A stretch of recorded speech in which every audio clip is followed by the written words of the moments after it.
Hello everybody, and thank you for joining me for another tier list. In today's episode, we're going to be going through the discography of the Lovin Spoonful, another great band to come out of the mid-60s from New York City, founded by John Sebastian, who is one of the great and more underappreciated songwriters to come out of the 60s. And the Lovin Spoonful are typically more known for their hits rather than their albums, but they have a discography that I think is well worth exploring for anybody who is a fan of 60s music. They offer up a nice palette of different sounds that can appeal to a lot of different types of music listeners with their great combinations of rock, pop, folk, blues, country, and jug band. And while they may not have left behind the same type of legacy as a group like the Beatles or the Beach Boys did, I think they were a band that made some very important contributions to 60s music and managed to achieve some pretty substantial success for their very short time as a group, and I'm happy to be covering them for today's episode. So what I'm going to do today is go through their 5 studio albums as well as their 2 soundtrack albums, and I will score each of them on this tier list, with S being the highest and D being the lowest,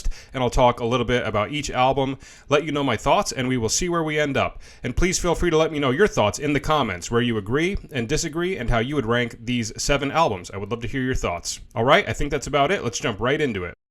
Okay, starting out, we have their debut studio album from 1965 titled Do You Believe in Magic? And unfortunately, I'm going to give this a C, and I'm sure I'm going to surprise some people right off the bat with this take, because a lot of people do regard this as a classic album to come out of 1965.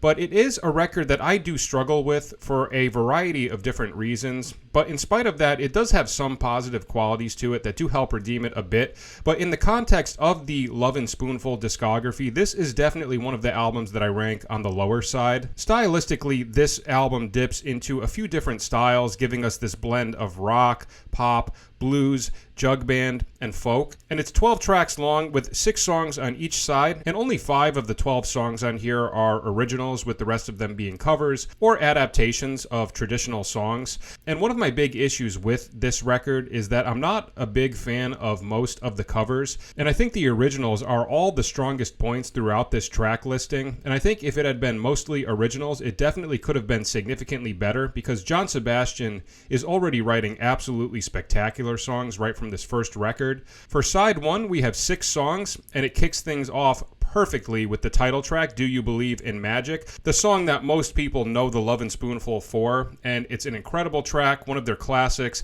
definitely a top 10 Lovin Spoonful track for me, and just a perfect way to start the album and show you the genius pop sensibilities of John Sebastian. Now, as strong as this album starts, unfortunately it does start to lose me for a bit after this opening track, with a slew of blues covers that don't engage me in the same way, and also a pretty big detour stylistically from the way that the album opens up. But then it does pick up a bit with a beautiful cover of You Baby, written by Phil Spector and Barry Mann. And then side 1 concludes with another track that I'm not crazy about, titled Fishin' Blues. So in my opinion, it's not the best opening side to this record. Really, the only 2 tracks that do it for me are the title track and You Baby. I do think those are both spectacular songs, however. And then side 2 gives us 6 more tracks, and I do think side 2 is definitely a little bit stronger than side 1. And I think that's because now we get 4 originals as opposed to only 1 on the previous side. And I think about half of side 2 is great, and the other half is just okay. For the originals, I think Did You Ever Have to Make Up Your Mind and Younger Girl are both fantastic songs. And the cover of Fred Neil's The Other Side of This Life would be the one cover from this side that I do enjoy. The couple other songs that I'm not crazy about on side 2 would be Wild About My Lovin' and On the Road Again. And I think Night Owl Blues is cool from an instrumental jamming perspective, but it's not a song that I find myself going back to very often, and I don't think it is the strongest closer to this album. So as you can see, I don't think this is a very consistent album from front to back. It does have a lot of pockets that I find to be kind of boring, and stylistically aren't the types of Lovin Spoonful tracks that resonate with me as much. In general, I do find myself gravitating more towards the poppy, folk rock sensibilities of the Lovin Spoonful rather than a lot of the bluesy, jug band stuff that we get throughout this record, and that's just a stylistic preference on my part. I know there are some people that love this record, and if you're into that style of their writing, that's totally understandable, but for me, I just don't consider this to be one of their better albums, so apologies to everybody that's going to be upset with this score, but I'm going to have to give this one a C. Okay, next we have their second studio album from 1966 titled Daydream, and I will give this a B. I think this album is decent, definitely a bit of a step up from Do You Believe in Magic, but still not a perfect record in my opinion. Similar to the previous album, it gives us a mixture of pop, folk rock, and blues, but now it is all originals with no covers, and just like the previous record, it is 12 tracks long with 6 songs on each side, and it was funny because when I went back and re-listened to this album a few times, I did find that there were a lot of similarities between how I felt about this and how I felt about Do You Believe in Magic. I also think side one of this record is the weaker half, and just like the previous album, I think it starts out incredibly strong with the title track Daydream, another top 10 Lovin Spoonful song of mine. And after that, I would say the other standout track from side one for me would be It's Not Time Now. And I don't mind a couple of the other songs, but I've never been crazy about the way side one concludes with the last 2 tracks, Day Blues and Let the Boy Rock and Roll. Again, just a stylistic preference on my part. I don't tend to resonate with those types of tracks as much, but then similar to the previous album, I do think it picks up much more on side 2.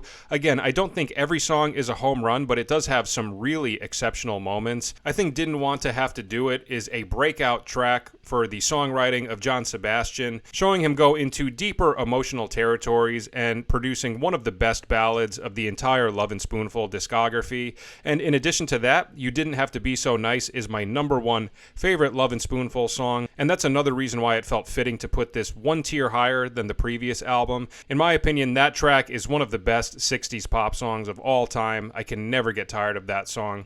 And I also enjoy the folk flavors of Butchie's tune, and Big Noise from Spionk is another fun instrumental jam song that they close the album on, which again, I think is cool from a jamming standpoint, but I don't find myself going back and listening to it as an individual track very often, just like I said with the closing track of the previous album. But regardless of that, I do think that this record is a little bit of a step up from Do You Believe in Magic. I would say they have about an equal amount of standout tracks, but I think the songs that I dislike on Do You Believe in Magic are of worse quality than the songs that I dislike on here. And like I said, it contains my favorite Lovin Spoonful song with You Didn't Have to Be So Nice, and also Didn't Want to Have to Do It would definitely make my top 10 favorite song list, and Daydream actually might make that list as well. So I do think there is a few more standout moments on this one, which is why I'm giving it a slightly better score, but at the same time, I still wouldn't say it's a perfect record, so I will give this a B. Okay, moving on, we have their first soundtrack album to the Woody Allen movie What's Up Tiger Lily, released in 1966, and unfortunately I'm going to give this a D. I am not a big fan of this soundtrack. I find most of it to be pretty flat and uninteresting, and I'm a big Woody Allen fan, but What's Up Tiger Lily is also my least favorite Woody Allen movie by far, so I'm sure partly that is also influencing my decision, but I've never been able to get into this soundtrack no matter how many times I listen to it. It's 12 tracks long with 6 songs on each side, and it features mostly instrumentals with a couple of vocal tracks here and there, and I find most of this track listing to be very boring, and the couple of songs that I do like, none of them are tracks that I would regard as, exceptional, standout Lovin Spoonful songs. Really the only 2 songs on here that I enjoy are Pow and Respoken, but other than that, I do think it's a pretty weak soundtrack and would definitely go down as my least favorite album of the Lovin Spoonful discography. So unfortunately, I'm going to give this a D. Okay, next we have their third studio album from 1966 titled Hums of the Lovin Spoonful, and I will give this an A. I think this is a very strong record, definitely the best album of their discography up to this point in my opinion, and a lot of wild stuff actually happened in the band prior to the release of this record. So about 6 months before this record would come out, Steve Boone and Zal Yanofsky would be busted with weed, and because Zal was from Canada, he had risked being deported, which would have been very disruptive to the momentum that the band had built up to that point. And Zal was given the ultimatum to rat on his dealer, and after taking that offer, it was met with a lot of strife from the counterculture of that time and resulted in a lot of people protesting against their music, but ultimately it didn't seem to make a huge difference in terms of the quality and success of their music, but mentally it would definitely deliver a blow to the group that they ultimately would never recover from. But in the initial aftermath, they did produce produced this great album that resulted in their first #1 song, and a lot of people do regard this as their best album. So in spite of the challenging circumstances that they had been in, a great album did get made in the midst of all of that. It's 11 tracks long with 6 songs on side 1 and 5 songs on side 2, and it's an incredibly concise and easy listen at a little under 27 minutes in length. Stylistically, they deliver a great blend of rock, pop, folk rock, a little bit of blues, and a few touches of psychedelia, which is a precursor to where they would go further into on their next album. Side 1 gives us 6 tracks, blending all of those different styles, and again, this is one of those records where I do think side 2 is a lot stronger than side 1, but side 1 does have a couple of songs that I love, in particular the opening track, Loving You, as well as Darlin' Companion, and I think Full Measure is a nice track to close that side on.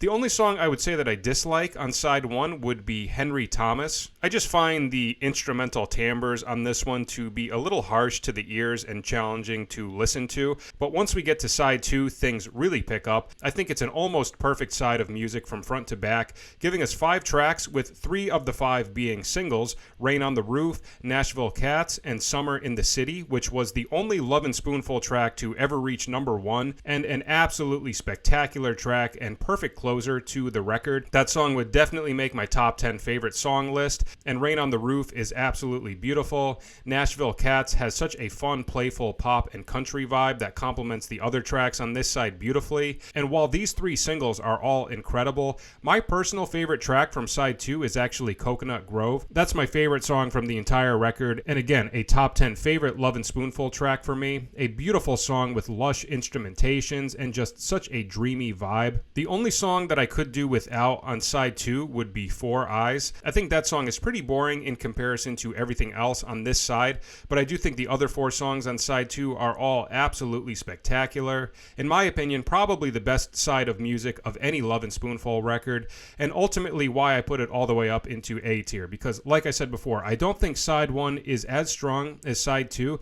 There are certainly some great individual tracks like Lovin' You and Darlin' Companion, but in terms of the quality of the tracks and how many standout tracks this record has, I do think this is the best record of their discography up to this point, and a great showcase of all of the different sides to their songwriting while still evolving into some new uncharted territories. So a great album. This one gets an A. Okay, next we have their second soundtrack album from 1967 for a Francis Ford Coppola movie titled You're a Big Boy Now, and I would give this an A. I think this is a fantastic soundtrack, a significant improvement from What's Up Tiger Lily, in my opinion.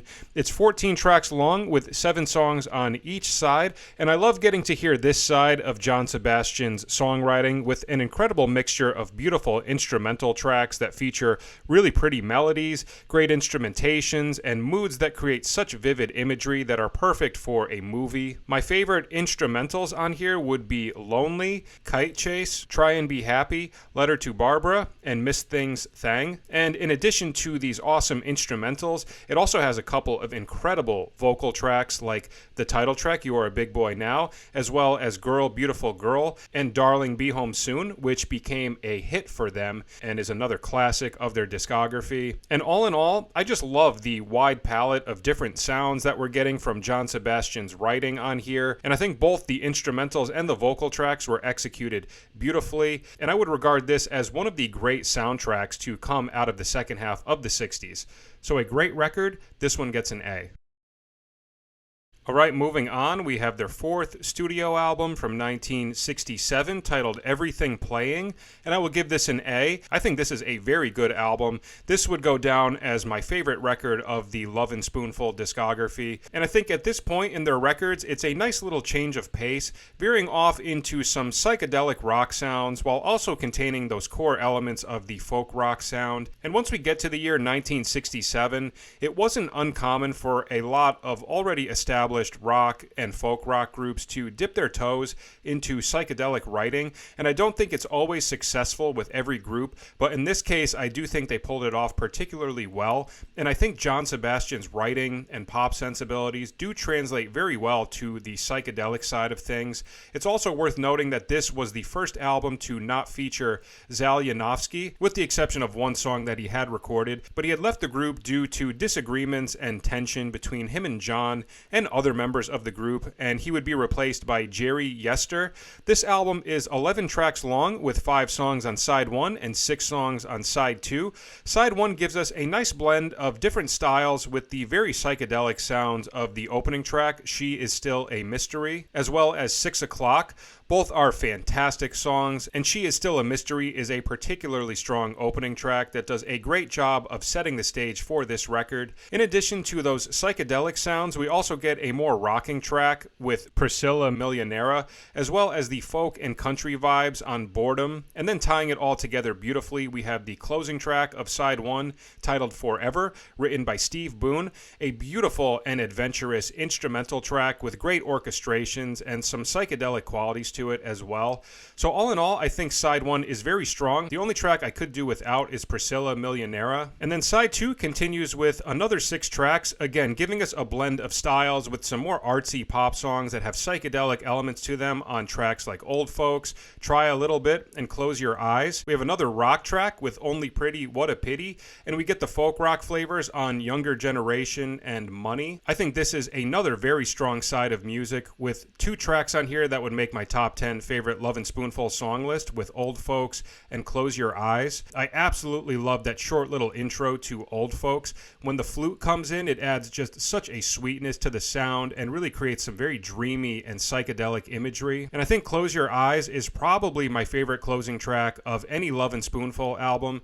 The only song on side 2 that I could do without is Only Pretty, What a Pity. So as you can see, the 2 songs that I'm not crazy about on this album are the more straight-ahead rock songs, but I think when it comes to the psychedelic rock and folk rock tracks, I think they delivered some top-tier material and showcase another interesting side to the songwriting of each member of the group, but mostly John Sebastian, who is doing the majority of the songwriting on here. But I do think each member does really shine in the tracks that they contributed on. And for me, when it comes to the 5 studio albums of the Lovin Spoonful discography, this one would go down as my favorite. But even still, I wouldn't say it's a perfect album, which is why I'm not putting it in S tier. But nevertheless, I think it is still a very good album to come out of the year 1967 and a great contribution to the style of psychedelic rock and a record that can be overlooked but I think is well worth checking out. So this one gets an A. Okay, and lastly, we have their 5th and final studio album from 1968 titled Revelation Revolution 69, and I will give this a B. I think this album is decent, but not as good as the 2 records and soundtrack album that preceded it. And this is a weird album because it's the first Lovin Spoonful album to not feature John Sebastian, as he had left the group after the release of Everything Playing and wanted to go in a different direction without all of the baggage that came with the name The Lovin Spoonful. So at this point, the remainder of the group would consist of Jerry Yester, Steve Boone, and Joe Butler, only 2 of which are original members. And the drummer Joe Butler is doing lead vocals on most of the tracks and is in the driver's seat for most of this record. And I will say, on paper, this sounds like it could have resulted in a very poor album, but I think given the circumstances, this is actually a surprisingly good record. Of course, I missed the contributions from John Sebastian, but I do think they did a pretty good job on here of picking a handful of covers that translated nicely to this new formation of the group. The record is 10 tracks long with 5 songs on each side. I think side 1 is pretty good. The opening track, Amazing Air, is a cool rocking track with a beautiful string section. Never Going Back is an absolutely beautiful folk rock cover that would be my favorite track from side 1. And I also think Only Yesterday is a very pretty acoustic pop track.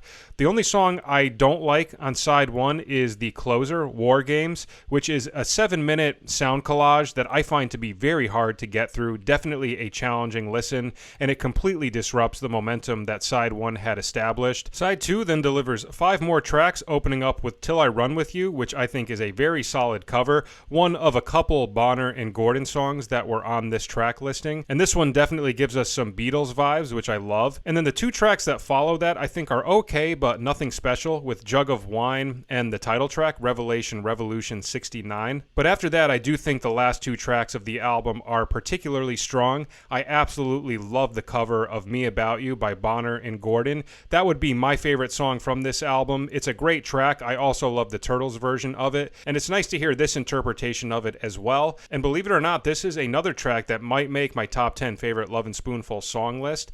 And I also think Words is a very solid closer. That song has a really cool intensity to it, and sonically it sounds very interesting with the piano and guitar layers and combinations. So all in all, I do think this is a fairly good album. I think it's pretty consistent, but the main thing that is different about this record for me in comparison to all of the others is that it doesn't contain the same amount of standout tracks as the other studio records do. Even the first record, although I scored it lower, I think it has much stronger individual tracks, and I think that's all due to the presence of John Sebastian, and ultimately that is the main thing that bumps this album down to B tier for me. But other than a few disrupting moments throughout the track listing, I do think that most of the songs on here are fine. And like I said, given the circumstances of the group at this time, I think this album could have been much, much worse than it ended up being. So I would not say it's their worst record. It has a couple of solid tracks and is surprisingly consistent. So I will give this a B. Alright, so those are my takes on their 5 studio albums and 2 soundtrack albums. After spending more time listening to each of these records, my general takeaway of this band is that they are a group that is widely overlooked, and most people only know them for a couple of their hits, but I do think they are well worth exploring for anybody who is a fan of 60s music. I don't think they have one album that I would say is like a perfect masterpiece or classic album of the 60s. I do think the majority of their catalog is solid, and I would regard John Sebastian as one of the great songwriters to come out of the decade of the 60s, and there are countless songs throughout this catalog that will forever be timeless and be regarded as pivotal contributions to that period of music. So that is it for today. Thank you so much for listening. I hope it was enjoyable, and if you are interested, please feel free to check out some of my other tier lists linked in the comments and the description and see if there's anything else that you might like. And please let me know your thoughts in the comments, where you agree and disagree and how you would rank these 7 albums. I would love to hear your thoughts. All right, that's it for today. Thanks again for watching, and I'll see you at the next video. Take care.